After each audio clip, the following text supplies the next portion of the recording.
je vais faire un peu le bilan de certaines de mes activités au niveau vidéo.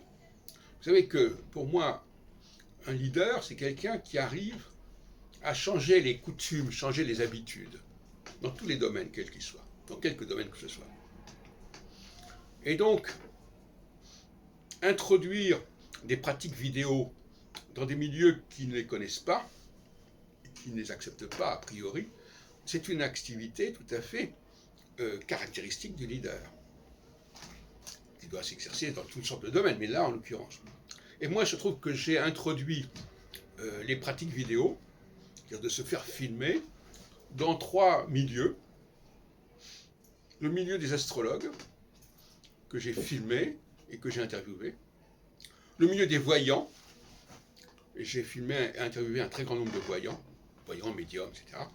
Et puis, récemment, enfin depuis quelques années, avec les cafés philo McDo, le milieu de gens qui viennent au McDonald's voilà, et qui discutent entre eux, qui se réunissent, et puis qui n'ont absolument pas l'intention au départ d'être filmés et de même de discuter de philo, et ils acceptent cela et ils en redemandent.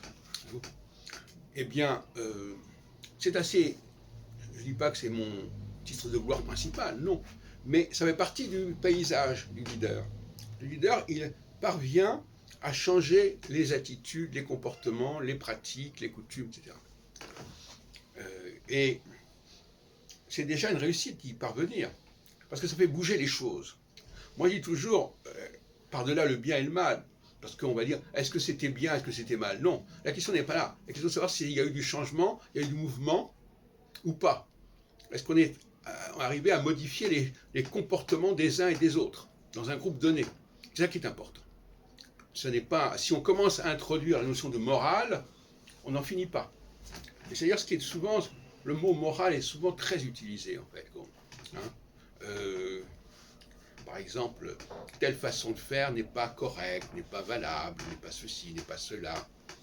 Alors on ne va même pas entendre le discours des gens, on va dire oui, mais par exemple, vous avez parlé sur un ton qui ne me convenait pas, et donc je n'ai pas besoin de réfléchir. Ou alors, une façon de donner des adjectifs, de qualifier ceci en disant, avec des adjectifs qui se surajoutent comme ça, au lieu de réfléchir et de discuter, on emploie des adjectifs qui sont, vous savez, la plupart des cas, on est dans le rejet.